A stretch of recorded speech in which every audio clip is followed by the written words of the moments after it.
First call I make was to my financial advisor. Hey, Jim, we good? He was like, oh, yeah, we good. I was like, okay, cool.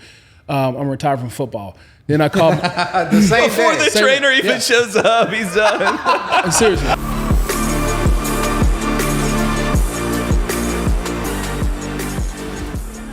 I've started this Monday rhythm where I write out a belief statement.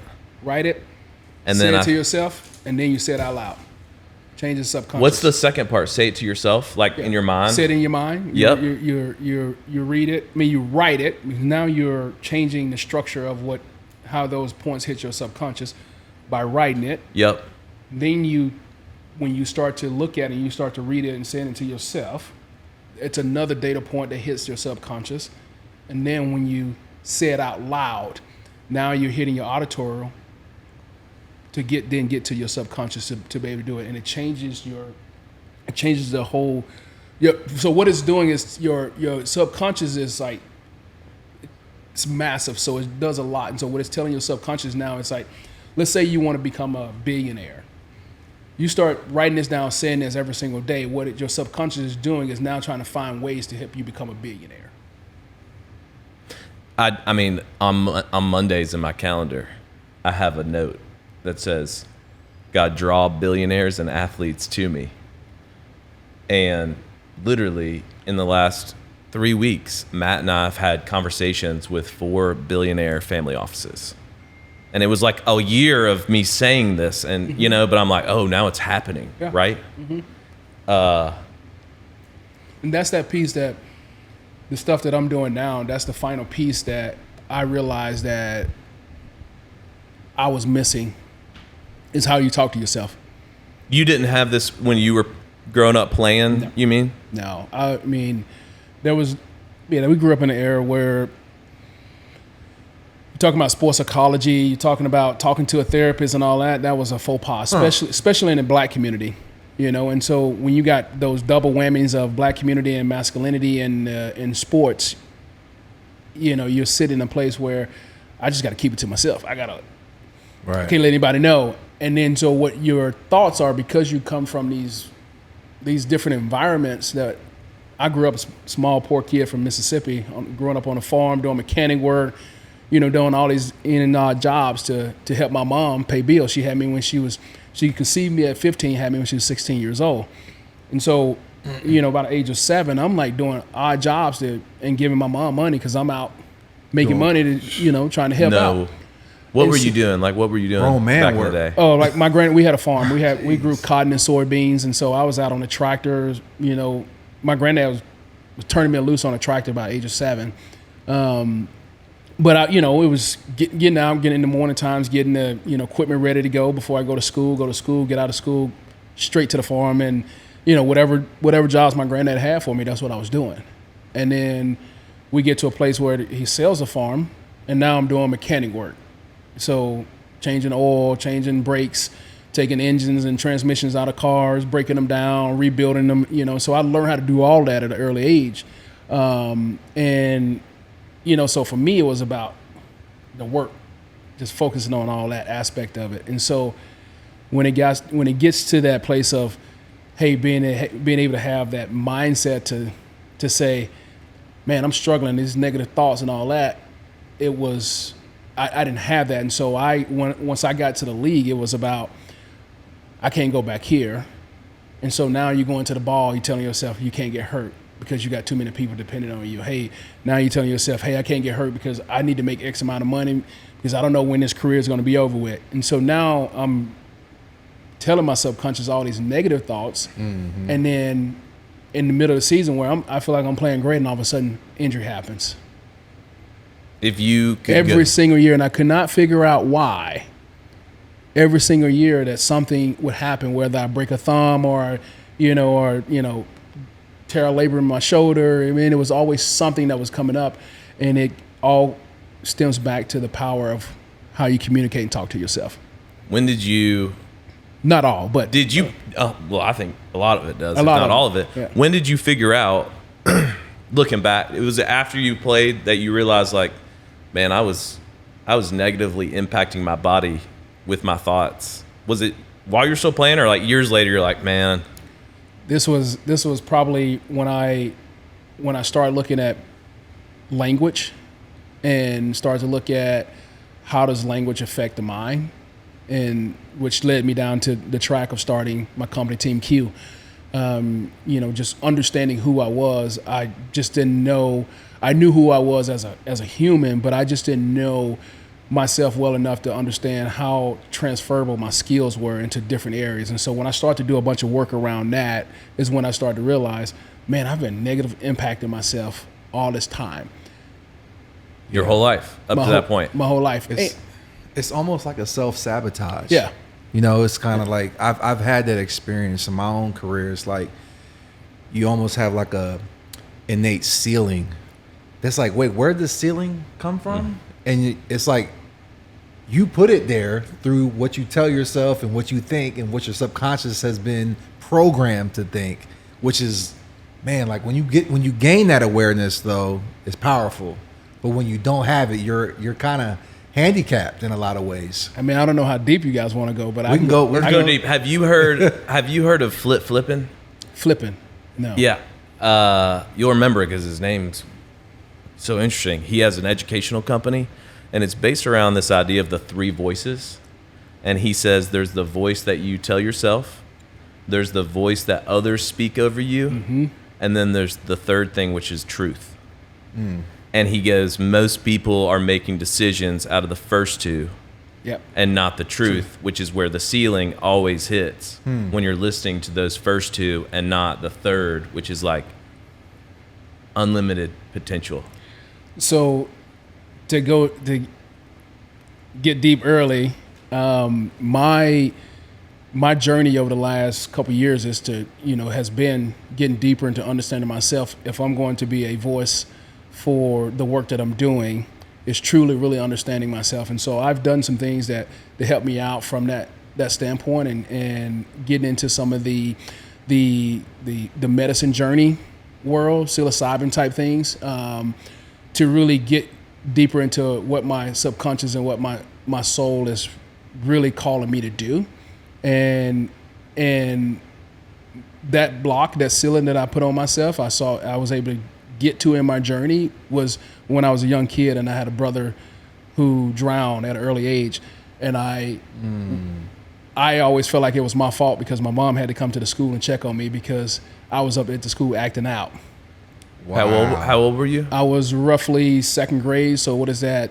Did you drown in a creek? No, in a mop bucket. So in the South, growing up in the South, we use mop buckets to mop the floor. We use a 5-gallon mop bucket, and you cruising around, pulling around the house, you mopping the floors. And he was dropped off at the babysitter's, and my mom dropped him off to come up to the school to check on me, and he was crawling around on the floor, pulled up on the bucket, and drowned head first. And so in this journey that I was doing, I was asking, I was like, God, like, where have you been? I feel like you've kind of left me here. And he was like, no, I've been here the whole time. And I was like, well, I feel like at every pivotal moment in my life, something happens, and I don't understand why. I cannot get to my optimal state, that 100%. Right. I've been able to get into a flow here and there, but I've never been able to get to that optimal place and stay there. He said, let me show you.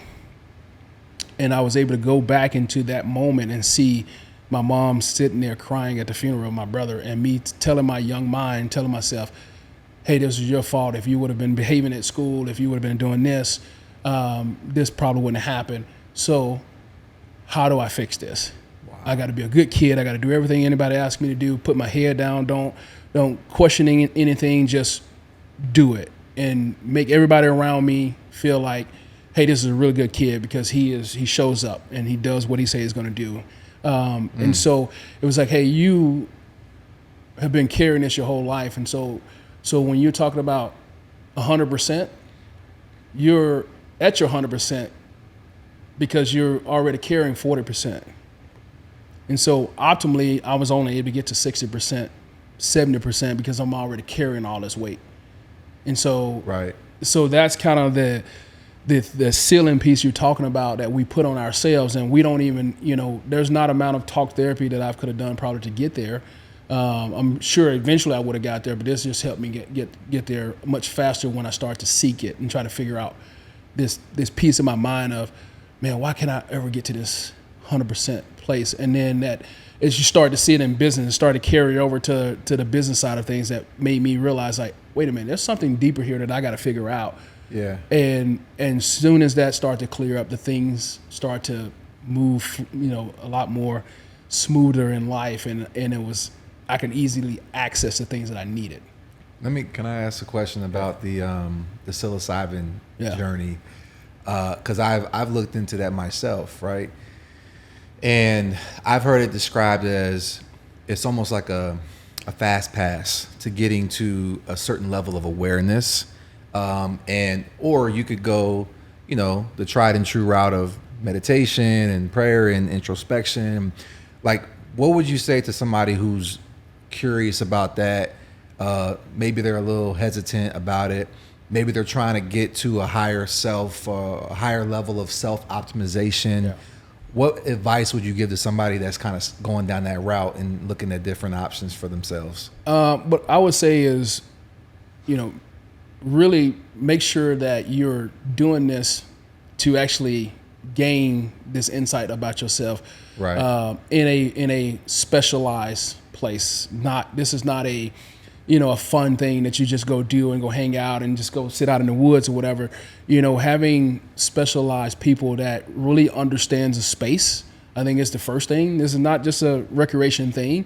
That's the first thing. The second thing is, the biggest benefit, I think, is going into it and just letting the journey to medicine take you where you need to go, and not be afraid to walk into the rooms that you need to walk into, because there's doors that you look at and that your ego, and I think that's the biggest piece of it all is our ego gets in the way, and we can't see the truth through our ego, and so this process is putting the ego asleep. So it's allowing your soul to kind of come out and be able to connect with your God, or whatever you call your higher power, so that you can then get into your true self.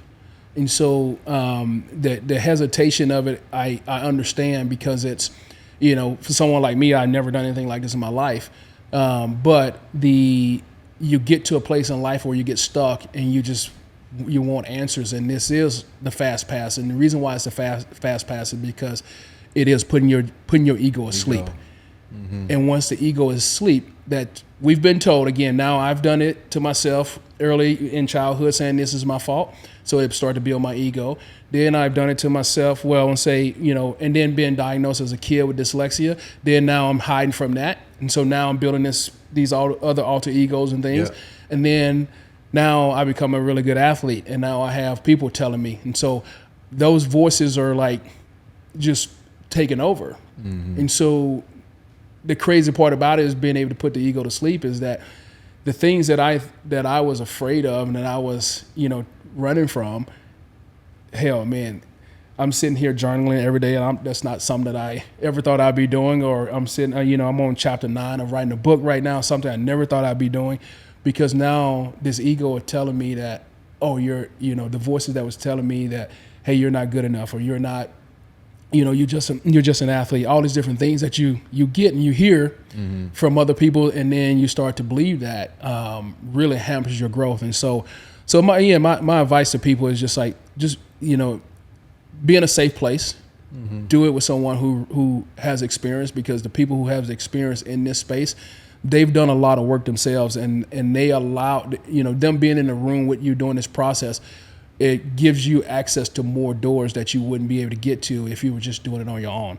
Mm-hmm. And then, just go in with an open mind and just let it take you where it needs to take you. And it's like peeling back an onion. You have to, trust that process, that you're not going to get what you think you should get when you get in there. It's going to give you what you're supposed to get. Because that's your ego telling you exactly. what you think need. You should, yeah. Right. So, what do you like when you went back to that moment? What did you need? Like, was it forgiveness of yourself? Was it new belief? Like, what did? Yeah, I needed to see that things in life happen, and this thing happened, and that it wasn't my fault. And so being able to see that for myself gave me closure to be able to release all of that, holding on to that and trying to fix everything. And when I look back over my life, that's ultimately what I've been in my life, is a fixer, and it's, again, caused me a lot. The reason why we do a lot of work now with the process that, we're doing with the language is to help people become more aware of themselves and be aware of how they show up for others, because it really started to hamper me in my life, where in my relationship stuff, because instead of listening and being able to sit in vulnerability and sit in empathy and compassion, my mind went straight to, how do I fix this? And I was missing those steps. Hard to be married when you're always wanting to fix it. Right. Our wives hate Right. that, don't they? I heard a pastor say one time, we were at a marriage conference, and because as men, we want to jump in and give solutions, Right. But it was some wisdom I'll never forget. He said, instead of trying to jump in, ask your wife, do you want me to feel it or fix it? That's good. And I'm like, whoa, we don't have time for feelings. Let's go fix it. Right. But, to your point, you can kind of get into a pattern where you're just looking for, fixing problems and finding solutions, which as males, we're more oriented towards that. But there is a important part of the process of kind of just sitting in things and just kind of letting it process, feeling it, and then having a more holistic response rather than just kind of fight or flight. Let's go dive into it. What I've learned, and again, I'm still working through, getting better and better at it, is the fixing it comes in leaning in with curiosity.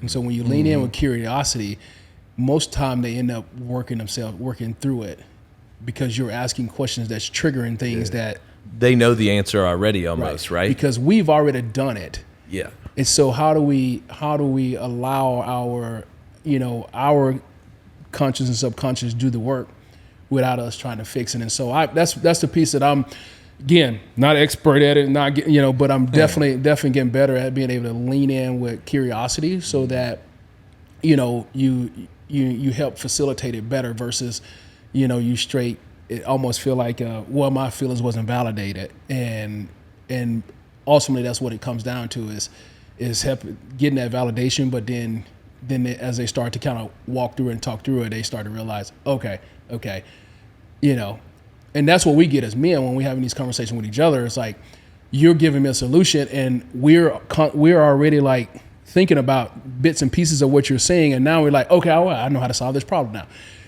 and so it's just the opposite. It's just open-ended questions. Yeah. My people say, it's like birdie talk. Repeat back, and it opens up, and then now you can once you get it open up, then you can start to facilitate a better flow in those conversations. So, When so when you walked through that, did your wife notice a difference immediately, in the way that y'all were connecting? yeah, she noticed a difference. I think she's noticing a difference, but it's also there's you always sit with past, and so it's like that, trying to separate the two. Old Chris, new Chris. Yeah, Old yeah. Chris's So, ways, new Chris's ways. Yeah, so you kind of gaining percentage as each day. With each conversation that you have, that may be a trying conversation where you can kind of keep adding to it. But it's always a work in progress when it comes to stuff like that. All right, so tell us. You didn't realize you were going to get into therapy and marriage. So we do this for, man. That's why it's all Literally. special. It's organic. But it really goes, when we start talking about this, while I was, my bad. Oh yeah. Right. When I was, when we was talking about this, the pros to Joe's. to Joe's, it's football really in sports, it really kind of, you kind of almost frozen in time, from particularly when it comes to personal growth, because you personal growth takes work. Personal growth takes a lot of awareness. And so when your awareness is everybody, your first round draft pick, or your, you come in, here's your schedule, here's your workout, here's when you need to get in and, meeting times. When you have all this structure, then it kind of doesn't leave you room for that kind of work and growth, because you don't have to, there's no failing to fix it or to learn from, because you're in this world. You're not thinking for yourself. There's a program that they're running for you. Absolutely. So you're in that mindset thinking about it. And so, I look at it as like, I retired from football. Now I'm in like a personal growth stage of like things that you may have already done, because you've had to figure it out. You had to get out of college. You had to figure out, what kind of job I'm gonna be in, how much money I need to make before I buy a house, how much money I need to make before I have a kid, how much money I need to make before, all those different things that come along with, the journey of, growing as a human. And so I think we kind of get frozen a little bit because of the things that you make a decision on is around financial stability. We have it right away. Yeah, how old were you when you got drafted? 23. And you were first round. Yeah. Went to the Seahawks. Went to the Seahawks.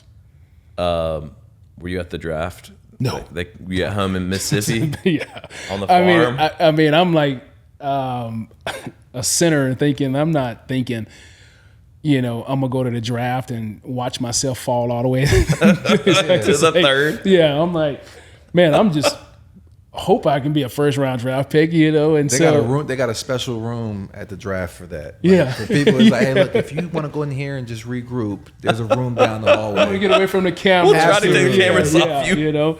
I was like, no, I'm good, man, because it's, I don't want that pressure and stress. And I was a year with Aaron Rodgers, and so I would have been sitting there right there with Aaron Rodgers.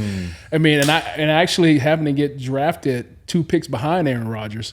So it was Aaron Rodgers, Jason Campbell, and then myself. And so like, it was like sitting there looking like, what did you think you were going to get drafted? I figured I would be somewhere in the high, late to early second round. I think it's interesting. Like, a lot of times people draft on the upside, and we talked about like, maybe you hurt yourself, right? Mm-hmm. And it's interesting to look at athletes and wonder, these teams do a lot of work and they see the upside in a player. Mm. And maybe sometimes these teams are seeing the upside that a player never achieves. Mm. For simple, like we always think it's like and character plays a large part, right? Like how they handle their business outside of sports. But man, what if a lot of it's actually more about what you're doing related to like their mind, right? It's very hard to test that out. So you get drafted. Do you move to Seattle like immediately? I mean, that's a big jump from Mississippi to Seattle. Huge. Well, this is how God works. I was eased into that situation because my wife is from Vancouver, Canada. We were dating at the time. And so we met her freshman year in college, my sophomore year in college. So I was going out to the West Coast.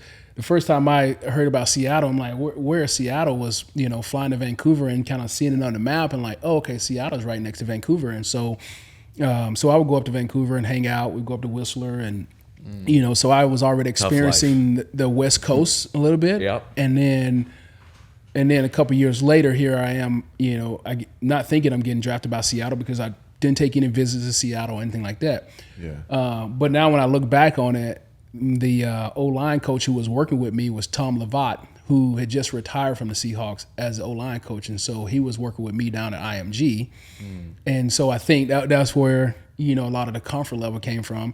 But then getting drafted by Seattle and with 2.5 hours from her home, it was kind of like, all right. This is a pretty good setup. Work out, yeah. What do you do with your signing bonus? What was the first thing you did? What did you buy? Nothing. Nothing. I put it away, and then after several months and things like that, I started talking to my mom about getting a house, and then I flew back home and ended up buying my mom a house in Mississippi. And was that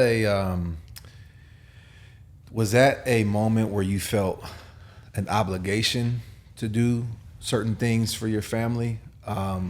Being that you kind of got into this position now that you could help people, but obviously you could be helping people or you could be hurting people at the same time. Yeah. How was that moment for you? No, it wasn't a moment. For me, that moment was just like excitement and joy because, my mom raised 5 kids, 4.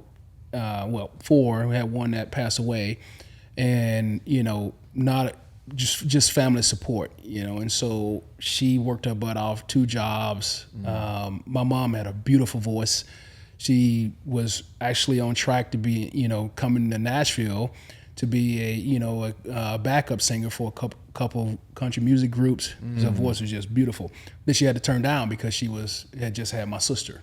And so it was kind of like this thing, this joy that I had to be able to put her in a place where, she has a house, it's paid for, it's hers. She don't have to worry about and like I told her, like, look, why it wasn't an obligation, because the agreement in the process was, hey, I'm gonna buy this house, but you got to get a house that you can maintain and upkeep. Yeah. So that's when you hurt people, when you say you get all this excitement and then you go buy a house that is just very hard to maintain and upkeep. Yeah. And then you're hurting people. And so we were very mindful of the home that you get is something that you will have to take care of property taxes and water bill and light bill and things like that, because I don't know how long my career is going to be, and I don't know, what kind of injuries I may have that may go away. So I don't want to put you in a bad position where you are sitting here in a $1 million house and then property taxes are, $20,000 a year. It just wouldn't done her. It wouldn't service her well in that. And so, right. So I didn't. You got a big family? I had a huge family. My great granddad had a lot of kids. My granddad had a lot of kids. Yeah. We go back to a family reunion, and Spencer's, it's like hundreds of us. So hundreds of Spencers now know how much you're making in your rookie deal, because that's all public information, and that's pre-CBA, by the way. Just gonna throw that out there. The good days. And so, so that adds another dynamic with family, right? Like, I was blessed in a way to have a small family where I still had people knocking down my door, hitting me up. Hey man, I need help with my rent. I need help with my car. There's always some crisis, right? You're always the answer. Oh yeah. Because they think that if they see you get $1 million contract, you're getting all $1 million. They don't understand, I'm in the highest tax bracket now. Right. You're living on the West Coast, higher cost of living. So it's just a different reality that you have to live versus what people think you're living. Yep. How was that experience, and just kind of like adjusting to coming into wealth? I'm assuming that you're coming into wealth of this magnitude for the first time. I mean, you was driving tractors at 7, so usually wealthy kids don't do that. So like, how was that transition, or how was that experience? Because now you're the answer. Like, you're kind of like thrusted into this position, and everybody's looking at Chris like, oh, Chris is the answer. Also, you're the fixer. Yes. Back then. Yes. And I'm glad you said that, because that was the toughest part for me. Mm-hmm. Because I can listen to a lot of stories, sob stories, and I wanted to like just do. Yeah. And I did early on, just like someone called and said, hey, I need to pay a light bill, or I need a water bill, and like, we're talking like $5,000 water bills. It's like, I'm like, a busted pipe. Some elephants down there. Yeah, and it really finally got to a place where like, hey, can you send me your light bill so I can look at this, because I'm just not getting with that this light bill is costing you, $5,000. Like, I need to see this, and then all of a sudden it go cold. So it was a lot of that, because you know how it is when you grow up in a Black community, and it's a true village.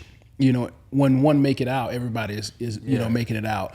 But the reality of it is just not how it works when it comes to the dollars, when it comes to Uncle Sam, when it comes to cost of living, when you're talking about your longevity, because we talked about this the other day, NFL is not for long. And so when you have a short time span on it, it's like, how do I put myself in to really maximize on life? Because what this really is a good jump start to life for me. 100%. This is not the end all to be all. It's not the generational money that you make where it's like, all right, I'm good. Yeah, we're good for life. But did you know that? Did you have that mindset from the get-go? Yes, because I had a lot of good people around me. My financial advisor was a guy named John Mangum. he was from Mississippi, so he understood, what was coming. So he was helping prepare me for that. Then I had, my father-in-law, he started a big trucking company in Canada, done really well. So he was constantly giving me a lot of financial advice and things to think about as I was getting ready to, embark on this journey. So the thing for me, it wasn't that. It was the fixer mode that I wanted to, hey, you know what? Let's just do it. The identity. Let's just do it. Let's just do it. Until we got to a place where it was just coming so frequently that you start to realize, like, oh shucks. And then I finally remember what my father-in-law said to me. It's like, don't ever give someone a loan expecting it back. Yeah, that's gone. Because that's when you, especially in the family, because that's when your relationships get ruptured. He was like, so my suggestion to you is that when you kind of get into this space is to every year put a certain amount aside for gifts. And when that's done, it's done. You decide like percentage, just like a number. You picked a number. How'd you figure that out? It was, a combination of like, what's your tax bracket looking like? What, where you're gifting to, on top of my 10% tied to the church, and like, what are we going to do for foundations and things like that. So once we started that, we're trying to kind of back into it. It was, we get a good percentage where, we can give certain things. But for the most part, I had a good family that didn't, push too hard. But early on, it was because, again, it hits the paper and you're trying to figure out, it was like, hey, I need this, I need that. Or, you go home and it's like, hey, what you got for me? And so, but again, with the Rookin' Symposium and things like that we were doing, again, I was one of those guys that was, that's never gonna happen. Until it happened. But it was a process. And again, like I said, I had really good people around me early on that I was not afraid to lean in and take their advice. That's important. Yeah. Did you see? That's actually an anomaly. When you're talking about pro athletes coming into money, you've heard the horror stories. You said earlier you put most of your money up, right? Like that was, that's a conservative approach. It's like, hey, let's put this up. Let's not get too exotic with it. And that's good because you're still a novice. Like you're still figuring out things. You're still learning stuff. Where athletes get hurt is they get sold. We're always getting sold, right? So it's like, how did you determine? How did you determine, like, okay, I want to do a little bit more with my money, and maybe walk us through some of the good decisions that you made, maybe a bad decision or two that you made along that journey. Well, so my wife has a marketing degree and has a master in business. So she comes from an accounting family. Her brother was a partner at KPMG. Her dad was accountant. So like numbers, she was really good at. And so that was a lot of my support and, managing through these different processes. And I was more of not necessarily, our stuff was, stocks and things like that, but I was more of entrepreneur mindset, startup companies and things like that. I remember when Smart Water came out, I got presented a presentation on that, and I opted not to do it because I didn't understand their business model and the flow of it, because I didn't have time to really learn it. I missed out on some great deals because of my track record of saying, if I don't have the time to invest in and learn about what you do, how you do it, so I know what questions to ask, then I'm not going to invest in it. And so I've pretty much saved a lot of my startup companies type investments for myself to do when I got done. What we spent our time in is early on was in real estate. Okay. But we did it in a very strategic way of things that we were going to live in. So if anything happened, we can keep it, or if it was, if the market was down, we didn't have to really get rid of it. Right. And so we did, that type of early on investment in, like a lake house that we built, some remodels that we've done, that we moved into, and then, okay, a couple years, okay, we can sell. So it was we were doing a lot of that. So you live in Seattle, which becomes, I mean, one of the top cities in America. If you just on your personal house, you buy a house. Did you hit the boom there? No, no, because we unfortunately it was after my 6th season in Seattle was kind of right out the big 08, 09 The crash. And so we had just finished. We got lucky in the sense that when we started to build a lake house out in Eastern Washington, that we got it done well for a lot lower costs. But when we left Seattle, I ended up signing a deal in Chicago, and we wanted to unload our personal home in the city, and we took a. How much did you sell it for, and how much would it have been worth if you just held it for another 5-10 years? And so one of my mistakes is not holding on to it. And so if we sold it for a couple hundred under what we paid for it. Yep. And then if we would have held on to it, we would have made probably anywhere between $8 to $1 million on it if we would have held on to it. Hindsight's 2020. Hindsight is 2020. I sold my house. I had bought a house when I moved to Nashville in 2010, and I think we paid $300,000 for it. It's right off of Trinity Lane. It's one of those houses that overlook the whole city. You were early, man. Yeah, I was. You had a beautiful view, but nobody else was moving up there. I was too early. Yeah, and it was still active over there. Right, like it was still like police raids, shootings. Like it was the trap. And so, but I was single. I was 21 years old. I was You're 5 minutes from the facility. Yeah. So I'm like, this is great. This is a nice bachelor pad. Yeah. And so, but within 2.5, 3 years, my girl, who's not my wife, was living with me, had my son. Yeah. And then one of these nights, I'm sitting there. I think I was actually getting a massage or something. I just hear like firecrackers. I thought, oh, it's firecrackers. You know, people still got leftovers from 4th of July. No, these were not firecrackers. These were bullets. These were gunshots.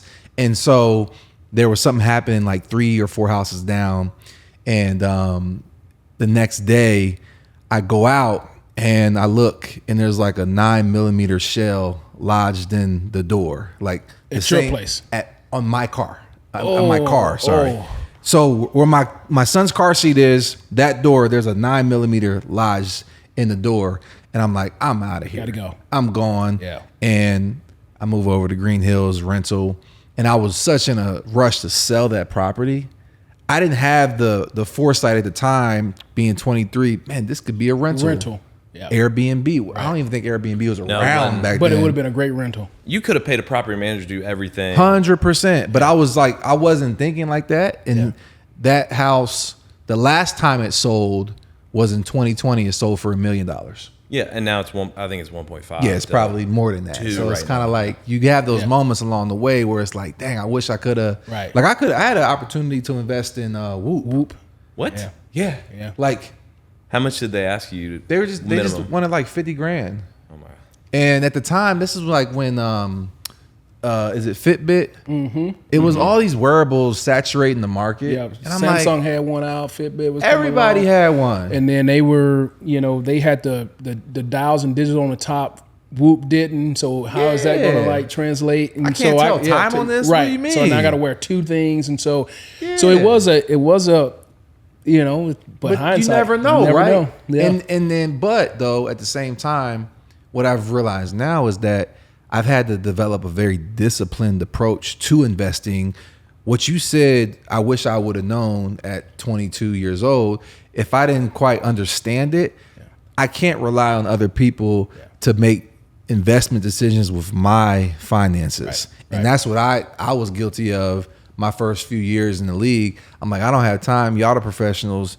This sounds good on the surface, and I was too passive. And that's where I think a lot of guys get hurt, is they don't take the time to like understand, because we don't have the time, quite honestly. You don't have the time. And you feel like you get that FOMO. Right. You feel like you're missing out. Dang, this this is back when Uber, all these like high like tech like unicorns were coming out. Right. Like I gotta get some of that money. Right. That's the I don't give a damn about football money. Right. So you kind of get that FOMO and you start being too aggressive and not understanding what you're getting into. Right. Because like you said, with the loans, like loaning people money, you're never gonna get that money back. Never So get if it you back. can't afford to lose that money, Right. don't Don't loan it. don't Same loan way it. with investing. Right. If you can't afford to lose that money, Right. don't even do So it. if you're like an athlete right now, you got equity, stocks, real estate, PE, you know, or seed round. Like, how much would you allocate percentage wise if you had an opportunity for a smart water or a Whoop, which could be boom or bust? How much of what you're making is it 5%, 10%, 1%? Like, how do you think about it now? It's you know, again, knowing the things that I know now, I probably would have allocated, 5%, but I still wouldn't have fell into my category because if I don't have the time to learn about it, then I can't feel comfortable with allowing somebody to make those decisions for me. If you want to be a direct investor in the companies, you got to take the time to actually do your diligence. Right. If you want to sprinkle some seeds around, Yeah, just invest in a professional that does that for a living. Right. So invest into a fund. Right. That There you go. You pay your little management fee. There you go. 2 and 20, 20 on the carry. Right. But like they do the due diligence. They spend the hours and hours of time digging in Right. and like literally doing a biopsy of companies, and they're seeing a lot of deal flow. And that's where I would lean more heavily to if I was an athlete in this day and age, is into different funds. Yeah. Because in the different funds, and again, you still need time to do research on the funds and know the right funds to get into, and know the background and the track record of the people who are running these funds. But those are the things that I would be looking to get into, and I wouldn't looking to get into something that's just like, oh, I need a unicorn. I'd be getting into things that are like very steady, Yeah. And giving myself time to keep learning and how this process works. Because there's a lot of opportunities for athletes these days because of where the money is now and how early you're getting the money. And it's best to put that money to work early, because if you don't, you'll be buying rims and watches and all this other stuff and giving it away.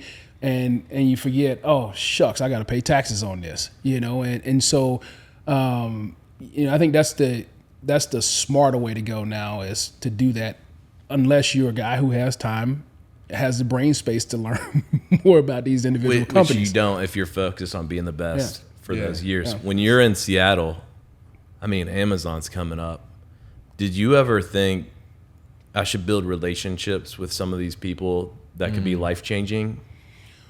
So the best advice that I got when I first got to the league was by one of my former line mates, Chris Gray. Been in the league for 13, 15 years at the time. And when I walked through the door, I mean, literally the first time I sat down with him, he said, listen here, Rook, I know you're a first round draft pick, but all of that is out the window now.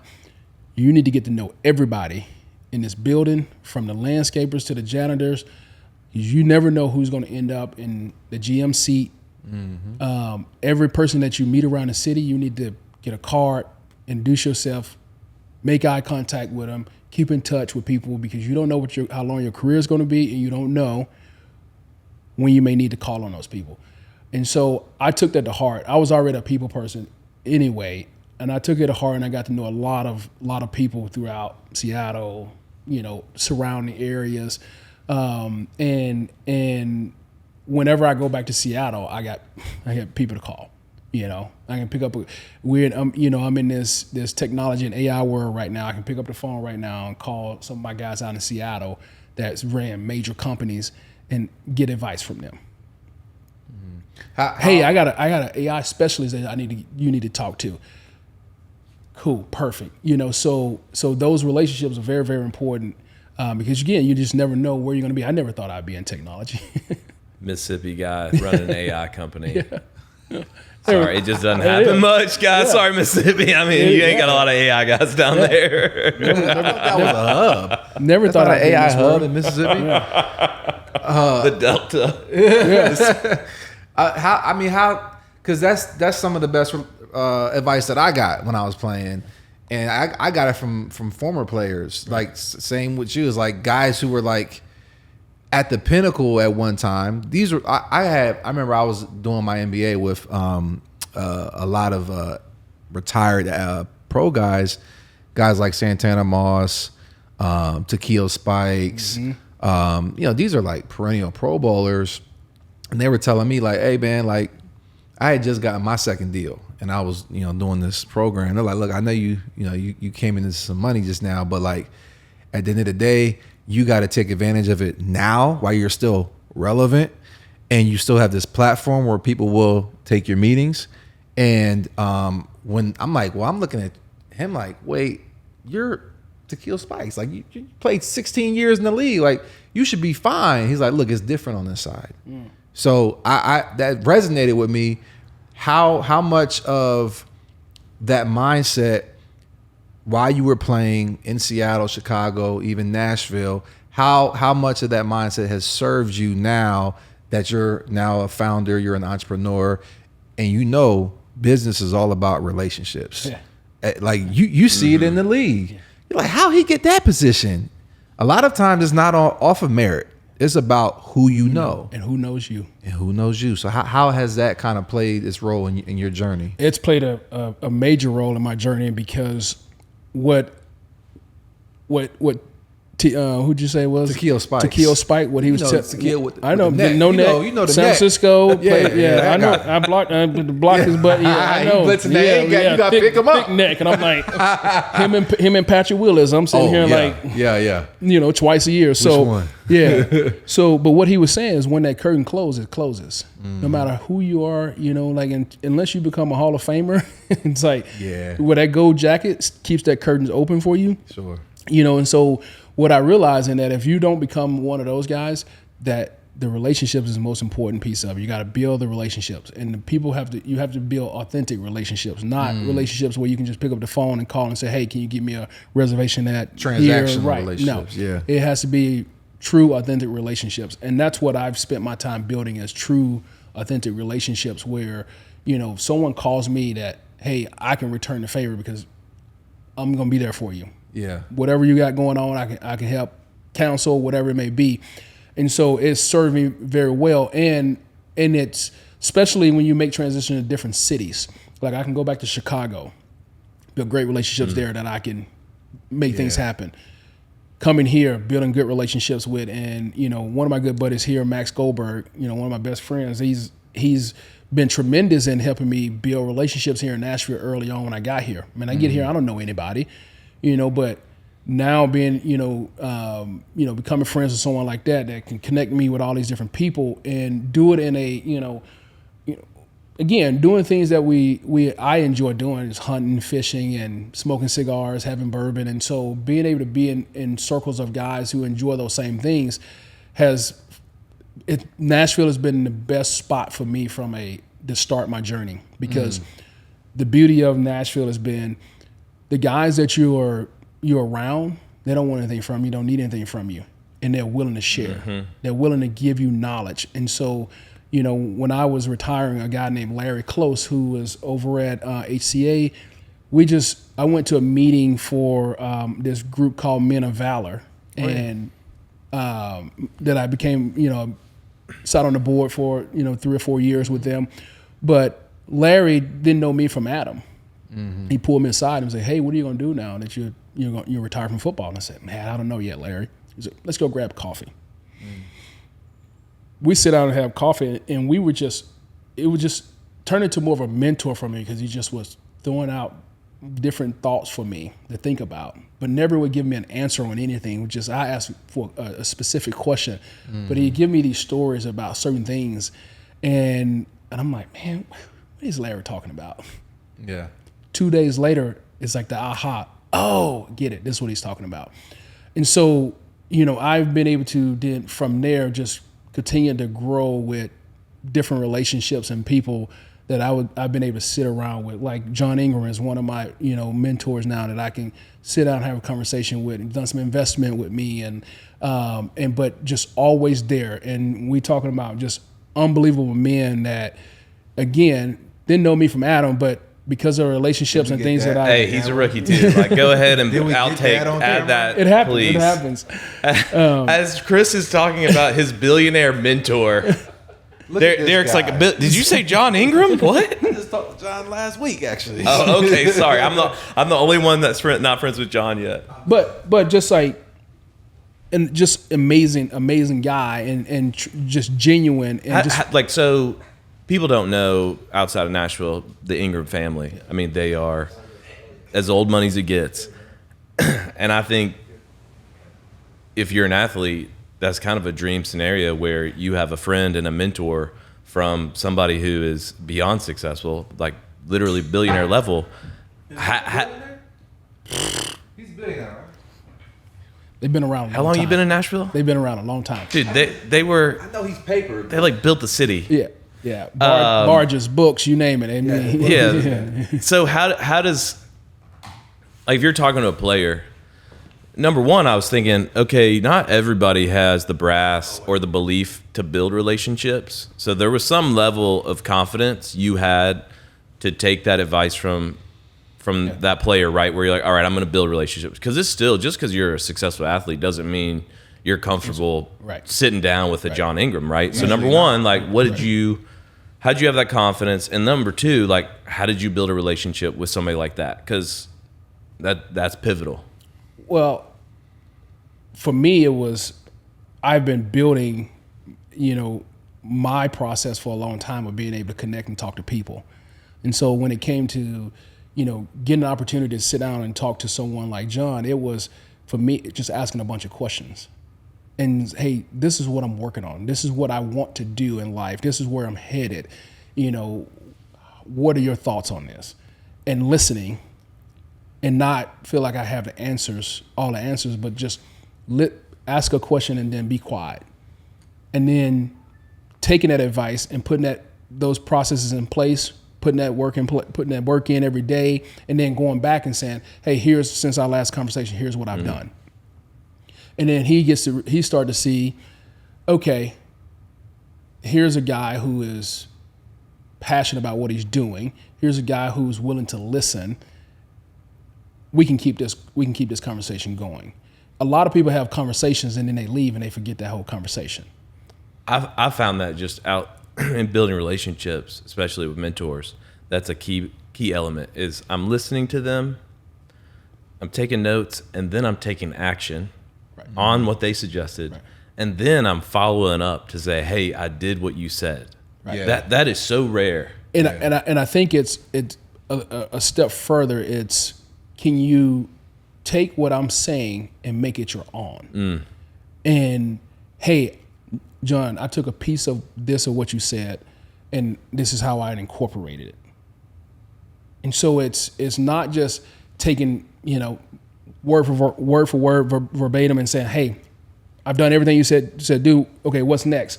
Because then it doesn't show a level of like your thought process of being able to take that information, synthesize that information, and then deploying it. And so I think that's one of my gifts, is being able to hear things, understand it, and then take the pieces that I need to then synthesize and correlate to say, this is how it fits in my eyes. Who's on your board, by the way, with all these relationships, man? You got to have some interesting people. I don't have a board yet. My goal was to get my company to a certain revenue mark before I build out a board. All right, so walk us through. You retire. What day did you decide? All right, I'm hanging it up. Or what day did they decide for you? No, my body decided for me. Yeah. It was actually I was coming back to sign a 2-year extension with the Titans. It was 2014. I had a great off season. Rustin Webster was a GM, and I talked to Rustin. I said, hey, I want to, I was thinking about retiring that year anyway. I was thinking about shutting it down, and I said, hey, I want to become the player development. I want to be a part of player development. And he was like, you give me a couple more years and then we'll start working through that transitions, to move you into something like that. I was like, perfect. Get a contract. I was in in Vancouver, Canada training, leave Canada, come back here, I get a call, say, hey, your contract's on the desk. Just go in. My sister has it. Go in and sign it. I was like, okay. The next morning I get up. I go down to D1, do a little workout because we're getting ready to start, OTAs and minicamp stuff. And I'm like, all right, I got to get back into just like football drill shape type. I mean, I was in football shape, but like drill work where you're constantly in a band. You know what I mean? Yeah. And I work out. Finish my workout. Now I'm gonna go do some bag drills and things like that. And you doing too much? And it was just gonna be a little. It was gonna be a little light something, Derek's clearly walking. This is 2 days around in April. getting ready for the season. But it was like it was like one of those like get off the plane, get your body moving again workouts, right? So nothing strenuous. And so I get into a back pedal, explode out the back pedal, and I hear it felt like someone just hit me with a bat. Pow! Just like, have you ever had a blowout? In a car tire blowout, and you know how like that it's loud and it jars you. That's what it felt like. And then all of a sudden I just hit the ground, and then I roll over. I'm like looking around behind me, like, man, did you hit me? Or talking to my trainer, did you hit me? Or did I step on something? What happened? And all of a sudden I realized I couldn't pick up my foot, and I was like, oh man, I tore my Achilles. I knew right then. You knew it. I knew right then. Tore my Achilles. And he was like, no man, don't say that. So he goes to get the trainer. I said, before you go to get the trainer, go grab my cell phone. He throws my phone. He goes get the trainer. First call I make was to my financial advisor. Hey, Jim, we good? He was like, oh, yeah, we good. I said, okay, cool. I'm retired from football. Then I called. The same Before day. the trainer even shows up, he's done. Seriously. This is confirmation. Well, and here's why it was confirmation. 2 weeks. No, a week before I left Vancouver, I was sitting in I had started working on like, getting myself ready for that transition out of football. And I, like I said, I diagnosed with dyslexia, and that was always kind of like my fear. It's like, what do I do outside of football? And like, now the real world's going to find out about my dyslexia. And so I took 2 weeks and I took a dyslexia course with this lady named Sue Johnson in Vancouver. And man, when I walked out of there, I'm like, oh my gosh, I've had all these skills my whole life, and I was like, hide behind this. Like, I'm ready to make that transition. And I remember praying with my wife the night before I went to bed, and I said, God, whatever door you want close it. Whatever door you want open, I'm ready to walk through them. And my wife looked at me after that, and she's like, you never prayed that prayer. And I was like, That's a dangerous prayer. I said, it's a dangerous one for me because I never wanted him to take football away from me. That's right. And so, no joke, a week later, when I go in and start doing this training, I tear my Achilles, and I literally rolled over, and I was like, God, you got a great sense of humor. I hear you. Wow. And then that's when I called my financial advisor and said, hey, we good. I'm retired from football. And then I called my wife, and she was, you remember. As of 10 minutes ago, I retired from football. He's on the ground in the press conference. It wasn't even 10 minutes. My retirement. It wasn't even 10 minutes. That's it was insane. Like right away. It was like pop. Oh, I tore my Achilles, roll over. God, you got a great sense of humor. Hey, can you get me my cell phone? And then I called my wife, and she was, you remember BSF? The women Christian group. She was a teacher. She was teaching courses over there. For them. And so I called her. She didn't answer. So I just left a message on her phone. Just said, "Hey, I'm done," and hung up.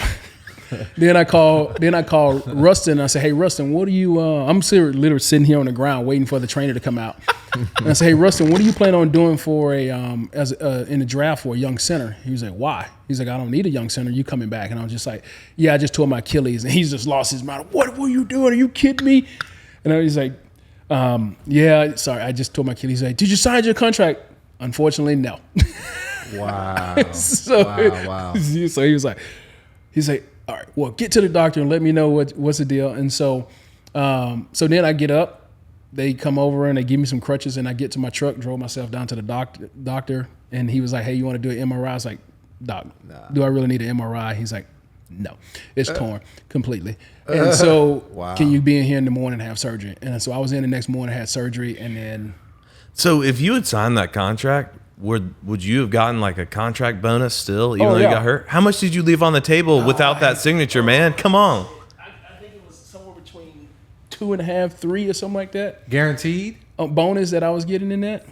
So the takeaway is before you get to off-season workouts, go to sign the contract first. Sign the contract. Rough. Dude, free money. Wow. So yeah, left that on the table, and so that was my moment of saying, all right, I'm done. But that was year 10? That was year 10. I'd done year 10, so I was maxed out. Maxed out. So that was another thing. Like, Yeah. I'm like, look, I'm already maxed out on everything. Once Played you 10 hit years. 10 years, what is that? Describe what that means, maxed Yeah, out. so when you come in the league, you have to play to start your kind of like, process. You have to play 3 years and 4 games into the 4th year to start, getting into your benefits. And then you get to year 10, you basically max out on everything. And so they match what you put in.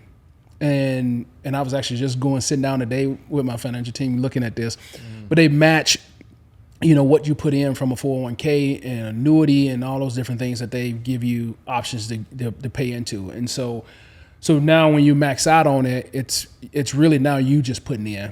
You max out on the match of them matching it, but you can still keep putting in how many every years you play. And then do you have like lifetime health care or something out of that?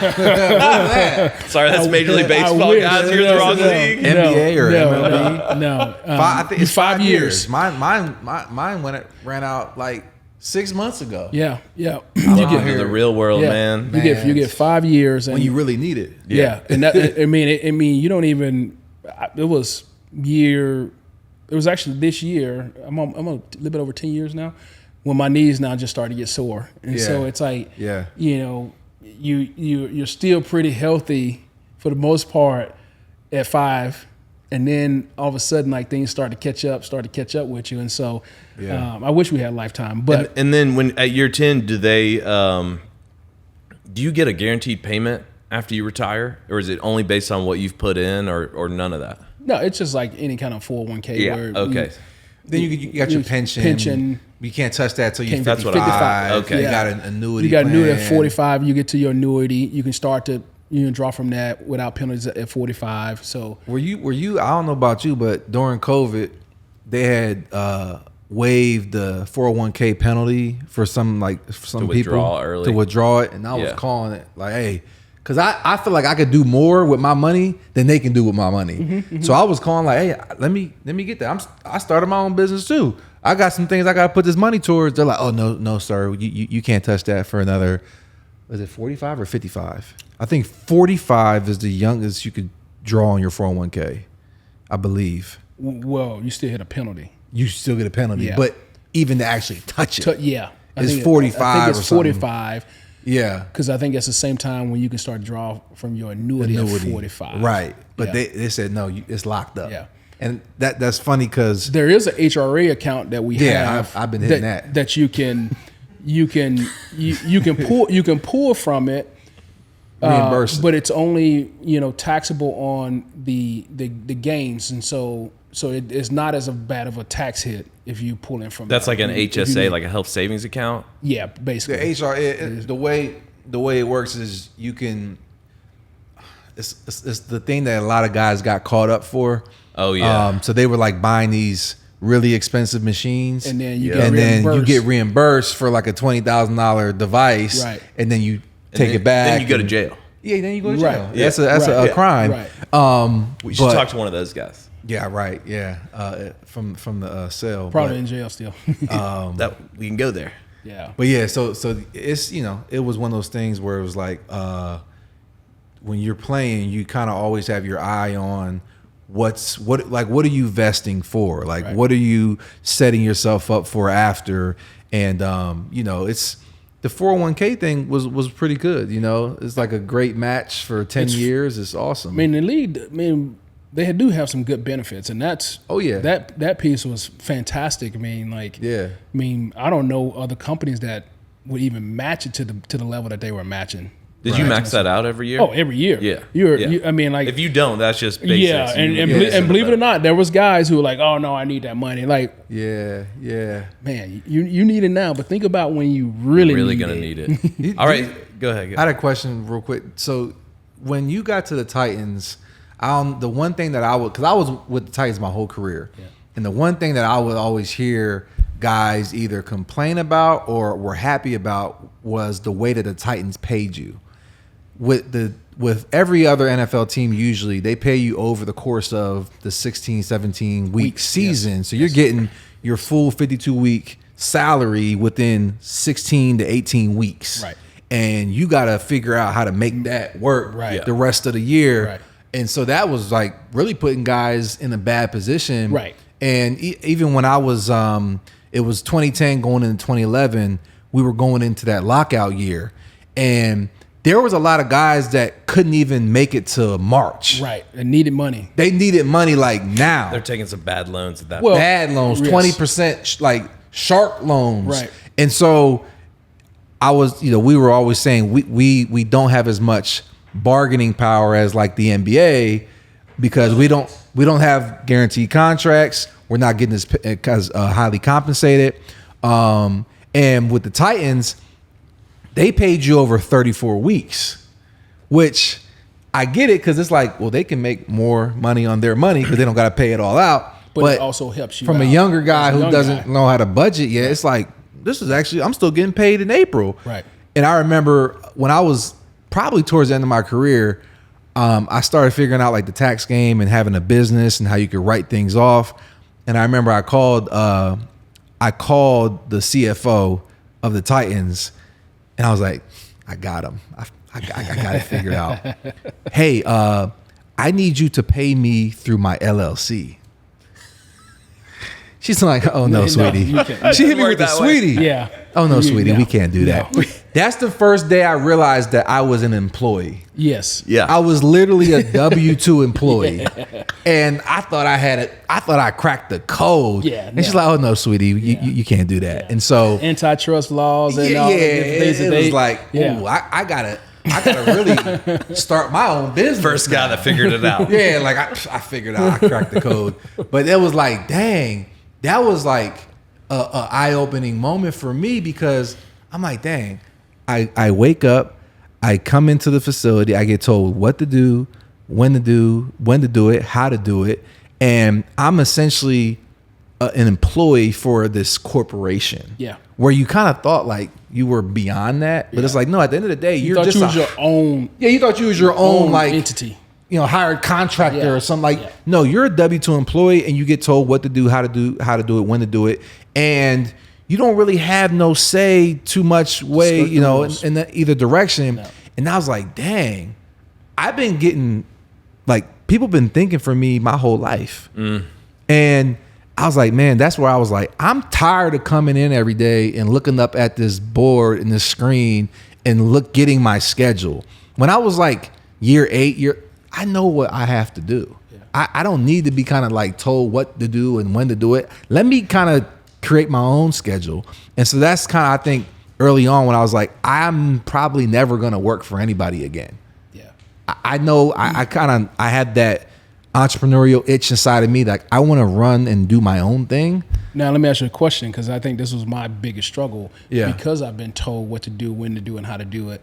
Did you have a struggle with building your own schedule once you started that journey? I would say yes and no.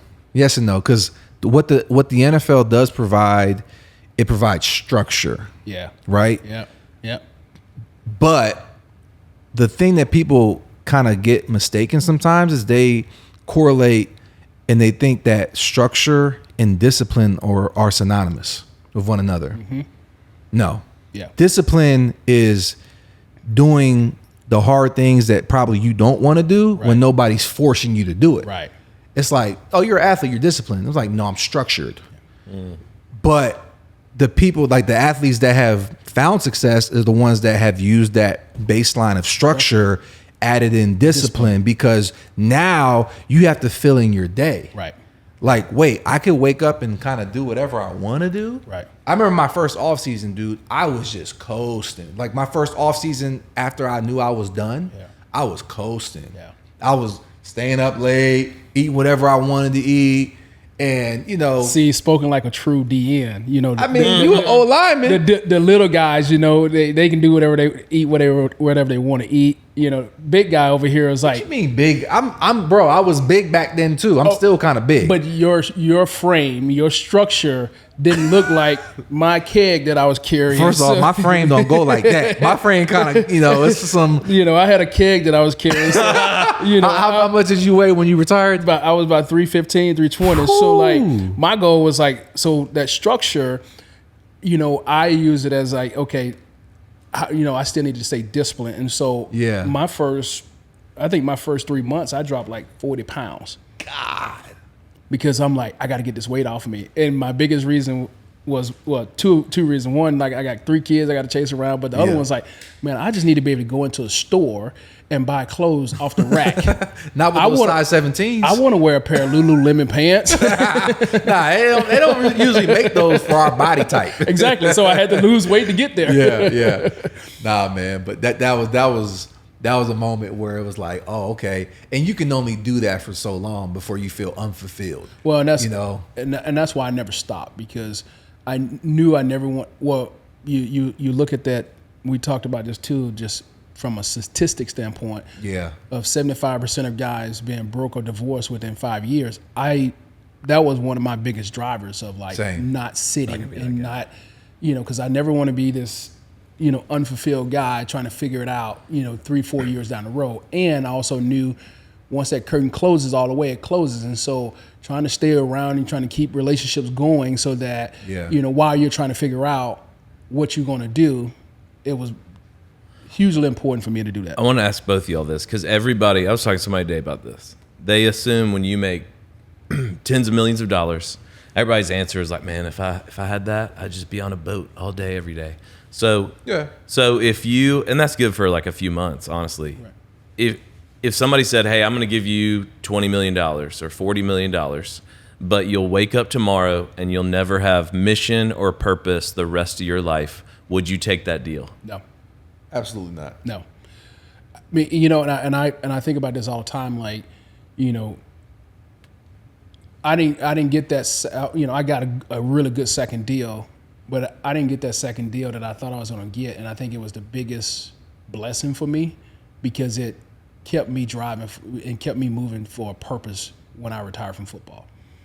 And I realized how important that purpose is now. And I realized, and I've been searching and trying to make sure that I am doing my purpose. And I know now that I'm doing my purpose. And so when you have that, it kind of like, again, freezes you in time where you're like, oh, I'm good. I'm good. And then all of a sudden you wake up one day and now it's like, what is my purpose? And so for me, I would take purpose, mission over that money any day of the week. Because now I've given myself a chance to keep fighting. And the other piece of that is my kids now get to see me struggle. They get to see me work through it. They get to see me, excel in areas. They get to see me give back. They get to see me do a lot of things that, in this day and age, kids are very observant. They watch everything you do, because you can't tell them anything, because they have socials. They have everything that, all this information that they can see now. And so for me, it was important for my kids to continue to see me work and see me have ups and downs, because that's life. How do you, let's talk about what you're doing now. So you're talking about having purpose, and you used to be the fixer. If there's a word that you would define your identity around rolling into what you're doing, like what's a word that comes to mind? Ooh, that's a good question. A word that comes to mind for me is resilient. And the challenges that I've had, leaving a space where everything happens like this. Mm-hmm. Everything happens when hey, I need this. You talk to the trainer, hey, I need this. You call someone, say in the middle of the night, hey, you got a torn quad or whatever. You got somebody over at the house in the middle of the night working on you, trying to get you ready. And so like everything was moving at your pace. And to get into the entrepreneurial world where, now you got to learn sales cycles. You can walk into an office and realize like, hey, I'm trying to sell you this product. We have budgets that we've already set. Mm-hmm. Now we got to go through this whole process of like court this relationship, building this relationship, and it could take sometimes 18 months to get there. And so when you're early on in that journey, it's like, man, screw this. screw this, man. Like, they don't understand me. I'm gonna go talk to somebody else, and you still hitting the same threshold, the same window, the same wall. And then, and then you go through these different journeys of, I've done 2 companies now, and it's like, making pivots and changes. And so I've been resilient through the process and convicted in what I'm doing, that I can stay the course and be here. And even when you're who we've been in sports, and you don't get, when you go talk to a team about what you're doing and you don't get that immediate contract, and you think like, I played it, I know what I'm doing, I know what I'm talking about, and you're still kind of like on that outskirts, and it's, you really have to show, just like they do certain coaches, you got to show that you have the staying power. You got to show that you have the resilience when things are not good to get to the other side of it. And so we just now getting to a place after, since I've retired, of having that, we've shown that we have staying power. We've shown that we, our products has been able to evolve and grow to fit what these guys are looking for. And so, that's what come to mind for me, is that resilient. And again, it's putting your own personal money behind it, and building it from your own pocket. It takes a lot of gumption. Yeah, it takes a lot of tenacity. Yeah, we're gonna do this. I would say you kind of touched on something that I always describe to people, is that when you're an athlete, your feedback loop is so much shorter than the real world. Yeah. Think about how long a play was. 3 seconds, right. Maybe 4 seconds if you got a quarterback holding the ball, which you definitely don't want. And I think about my position. I was a pass rusher. Right. So like, I was compensated to rush the quarterback. So it wasn't about patience and process. It was like, I got to get from point A to point B as fast as I can. And this guy that weighs 315 pounds is in my way. So, and I got to get through him. So I was, conditioned to like get quick results. And as athletes, you get quick results. But what people don't see is the process that gets you to that actual stage. And when I transitioned, I was like, we talked about this yesterday. It was like, I'm on one peak and now I'm trying to get to the next peak, right, and negate the valley. And so kind of talk about how the process and the work ethic of what it took to make you successful as an athlete. How has that kind of showed up right now in what you're doing in a day-to-day process? And then just kind of talk about maybe how you're seeing that manifest in your business, and what is the business? Tell us about that. So for me, how it's the work ethic that when I look back on my life, I've been building since I was, a young kid, is a process of work.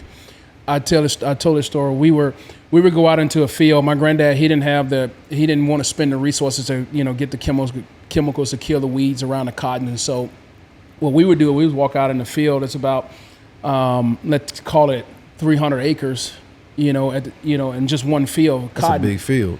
And it would be 6 or 7 of us out there with a hoe and a file chopping the weeds from around the cotton. Jeez. And so early on, and this is where I started to build my leadership skills and things, because I was a young kid, but I was the one who was leading the group, because I would do stupid games. I would like see a stick and throw a stick down the middle of the field, and I was turning it into a game and see how fast, we can get there. See who's the first one to get there. We didn't have a prize at the end of that, but that's what we did. And so, so the work ethic was the thing that, like, for me, that's what I always had. And so as I kind of started to make that transition into the work that I'm doing now, it was about how do I take what I learned from childhood to now playing sports. I just happen to play center. And as you know, same thing as a center, particularly when I was playing in Mike Holmgren's offense, where the center had to be able to see safety rotations and things like that, be on the same page as the quarterback. I was constantly having to make these adjustments, and I had to be able to think ahead to make these adjustments. I had to be able to see things to know that I'm making this adjustment. And sometimes you get burned, but at the same time, I was making sure everybody's on the same page. So if we were all doing it together, you couldn't be wrong.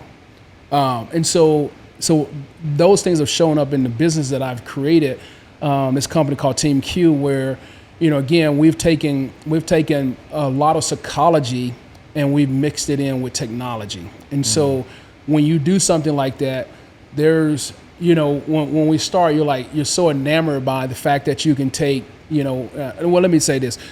What we've done with Team Q is we've taken language models and we're able to take your words. So like this podcast, I can take all these speakers and I can take all the language out of it and then take the words that we've spoken here and put it through our language models and then give you about 80 data points on yourself, from personality, behaviors to thinking styles to stress tolerance based off your words. And so when you look at the old way and the traditional way how we've done that, has been through Likert scale assessments like Myers-Briggs, TAPS, all those different personality assessments, Enneagrams, whatever it may be.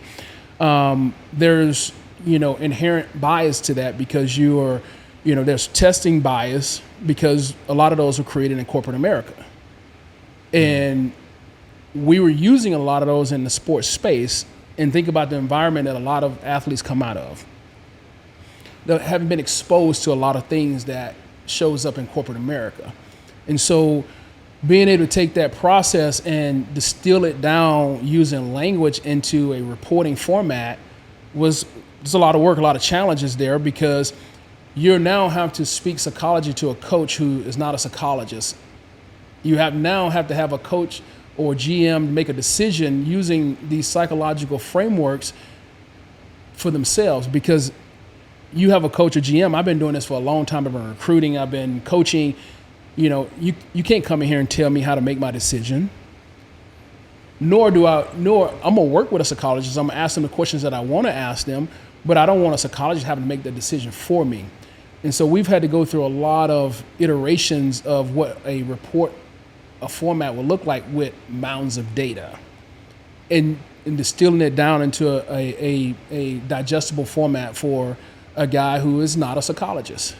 And so that process of showing up from the field play into this area of growing this business, because now as a leader of this company, I have to be able to make very sound decision, get everybody on the same page, and the direction we go, whether we're right or wrong, we have to pick a lane and go. And that's how my work ethic and my skills of what I've learned at playing center on the field has carried over into my business. Because there's been a lot of changes, a lot of iterations. We started out with this using social media. It was right when social media just kind of took off, where these kids were telling you everything they were doing under the sun. And then what was happening was coaches, head of security, social media people were going through all these kids' social media, determining if they're fit for my organization. But what happens is that what's missed in all that is environmental challenges that kids may go through, just don't know that, hey, I can't say these things on social media. Brain development, because as a personality standpoint, we start to get stable around 18 with our personality. 25, the prefrontal cortex is then kind of start to get stable there. And so you have this range where you're still growing as a person. And now we have people saying, hey, this guy's not a fit because he's made these comments on social. And then it gets into it deeper. Was it a rap song that they was kind of quoting? Was it, again, like I said, learn environmental challenges where you grew up in, at-risk areas where you just hear things from people and you're spouting out information that you don't really understand yourself. And so we start to look at it from the lens of language, so that we could actually get a better sense of who you are and how you're projecting, and show you this, but also show teams who you are on a much deeper level, where we're not including our own bias as a testing bias. Because if someone's going to pay me millions of dollars, you better believe I'm going to tell you what I think you want to hear. Right. And I've gone through that process. Right. And so now when I look at it, I hurt myself, because now I wasn't able to tap into the resources, because I had to continue to be something different, be the guy that I told you, versus being able to be in a position where I'm vulnerable enough to say, hey, look, I'm struggling in this area. How can you help me here? How do I, can you get me a mentor on how to study film, or, can you get me someone I need to work on, being a public speaker? And so I've portrayed myself to be one thing, and so I hurt myself. And you do that a lot of people do that because that information can be used, it can get used against you. But in the right situation, it can work beautifully for both sides. It could be a win-win. And so from that side of it, when you start digging into what does language say about us as people, as our personalities, 60% of our language comes from our subconscious. And those are function words that I, we, they, of. You don't think about those words. What we think about is the style words, or when we in different contexts and how we want to sound and how we want to look smart and sound smart in these different situations, environments that we're in. And that doesn't make up enough language to change your personality and your DNA. And so now that we can look at this, and AI is getting better, and the technology behind it has gotten better, where you can compute that kind of data quickly. We can do that now. We can quantify the things that's been really hard for people to quantify, but using the same frameworks that's been around for a long time. The Big Five personality, it's been around for a long time. It's been done across a lot of different cultures, and so now we can do this in a place where it's pretty stable and accurate across the board for no matter what environment you come out of, and you get a better sense of who they are, what kind of resources they need. And so we've been doing that. We've been doing a lot of projects and things like that across the NFL, Major League Baseball, European soccer, just trying to try our modules in different spaces to see where we need to be, a little bit more accurate. And so we've now gotten that thing stable where it doesn't matter what environment we go into, what sport we in, male, female sport, we know that our reports are really accurate, and we know that the challenge has been is from the social media. NIL comes along, transfer portal comes along. We've had to make adjustments and go to more audio and video things, because now you can, AI is there helping you write your language and things like that, and then you have the social media people working and managing social media for you. And so now the video aspect of it has given us a much stable platform to be able to use that. And so we've created a lot of tools around being able to go out and collect these videos and distilling it down to pull a language out to then be able to build a report on you. And then we've ventured into the high school space, because what we realized being on the pro side, these guys are not going to hold your hand because they're paying you millions of dollars. And so how do we continue to help the kids develop as a young athlete? And again, you're 21 years old with millions of dollars. It's like, I'm good. I got to figure it out. But when you're in the high school space and you're trying to get there, you're gonna do these things so that you can get yourself ahead of the curve. And so we've developed another portion of our platform called Player Q, where now young athletes can go at the high school level and take this assessment. And it's not a written assessment. We've created this thing called Coach Carter. It's an AI interviewer that would take a kid through open-ended questions about their sports, about their environment, about leadership skills or coachability, character type things. Ask them these questions. Our system collects 350 words and then give a kid an assessment of where they are in these areas. Are you a fire starter? Are you a guardian? And it's, again, based off brain development, so that these kids can take this year 1, year 2, year 3, as they're growing from 14 to 18, they can continue to see where their growth is. But what we've done with that is not just here's who you are, but it's like, here's tips on how to improve in this area. Here's things to watch out for. Here's how my dynamics show up in a team setting. And that way, you as a person can start to become aware of yourself, where then you can become aware of how you're presenting to others, and then you can become aware of the people that doesn't think us speak like you. And because as a direct communicator, I may want to go direct into a conversation, but I'm now learning what that direct communication, do's and don'ts are. So if I go in direct with a communication skill, then I realize it's not being received well. So now I have the ability to kind of take a step back and say, okay, they don't think like me. They don't communicate like me. So, okay, now I need to maybe adjust my message so that different type of people can hear it. And so we've done that now in the high school space, and we're starting to grow that aspect of it, but because it's more important now, way more important now, to keep developing those skills, because of, especially for our high school athletes, they're fighting against the transfer portal. The guys who have the ability that's played for 2 years, these coaches going to take these kids. Now, how do I, as a high school kid, show more than just my athletic ability? Now I need to be able to show that hey, I've been working on my coachability. I've been working on my character. I've been working on my leadership. I've been growing, getting better. So now as a college coach, hey, you know what? I'm going to take a chance on this kid and bring him in because he actually fits into my organization. I need another guy who is a leader and an inspirational type leader, or a de-communicator. And what it's done for the teams is now we can run a report on your whole team and now give you a comparison, be able to see exactly how many different communications guys I have in my room, how many guys from a communal leader do I have in my room, how many guys who have some tough times in the coachability side. So now I know how to pair some guys who are stronger in that area to kind of help bring them along. And so it gives them a better chance of, developing and guiding these kids outside of just the sports aspect of it. Which, yep. I was trying to hold it. Sorry. Go through your secret door. Told somebody he's got like 2 secret doors in his house, essentially. He's living good.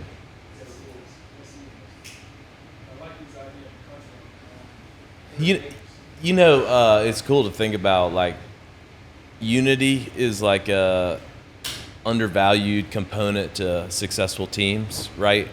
You hear about connection is a word that people use, and it's interesting how you can use this to like create cohesion, connection, unity in a whole different world, realm. And it's also like, we all know at the end of the day, you have to take talent. You're going to take talent.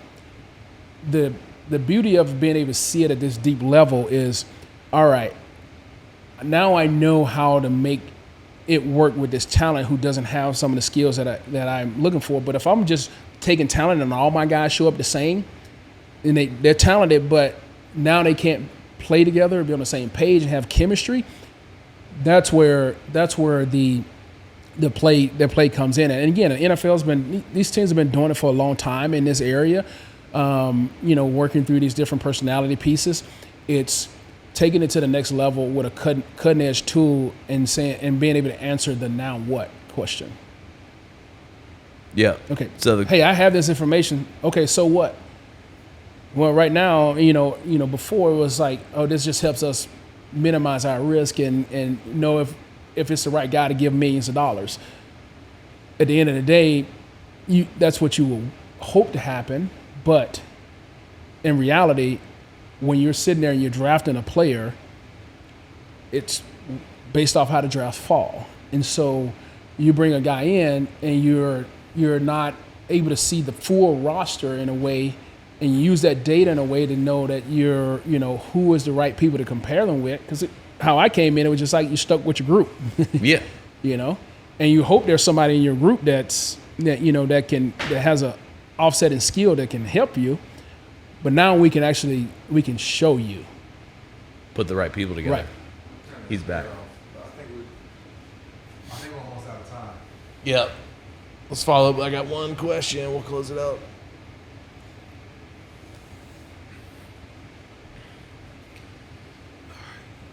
When you're playing sports, a lot of times you're dreaming to get to the pros. You're dreaming for the second contract. You're dreaming for the Hall of Fame. When you're building a business for you this year, what's your dream this year? My dream this year is to have the right partnerships with different entities, like someone like a Huddle or a UC report where all these colleges can see. And our dream is to be able to fill that gap that we have in the psychological space, so to speak, where you have an abundance amount of data on how fast a guy is, their arm, their weight, the height, and things like that. Being able to fill in that initial gap of, okay, who are they as a person? Who are they as a leader or character in bringing them into my building?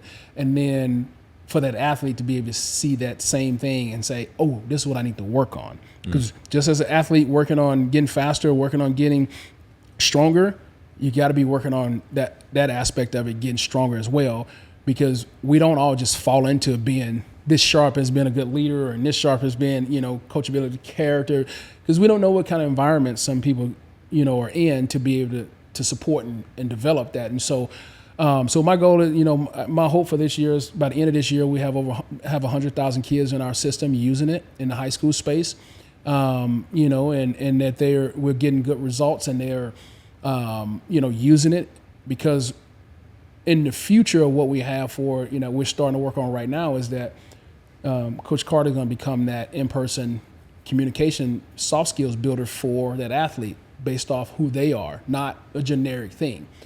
So being able to take their personality pieces, and then if you're a guy who's not a strong communicator, when you have to have a tough conversation with someone, that Coach Carter can then help you practice and get ready to have that kind of conversation. Or, you have you're struggling in the leadership side of things, but you want to become a more vocal leader.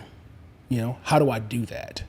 Being able to help them through those processes. So that's some of the roadmap that we have into building out Team Q, and but also making sure that kids who are in areas, being able to reach kids that are in areas that otherwise won't even hear about it. And so 100,000. Yeah. Let's go. Yeah.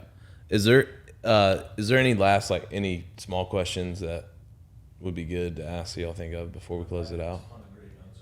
All right. Why don't you just close it out with a blurb here? Yeah. What you want me to say? Thanks, Chris, for coming to my house and smoking cigars. Yeah, man. Appreciate you coming through, man. I hope that was a good cigar. I mean, this is a fantastic smoke. Anything in the Byron family, yeah, I say go get it. That's a good one. It's nothing you get in there is wrong. Yeah, we appreciate you coming through and sharing some of your story with us, and wish you continued success, man. So it's very inspiring listening to you talk about the journey, and just thankful to hear it.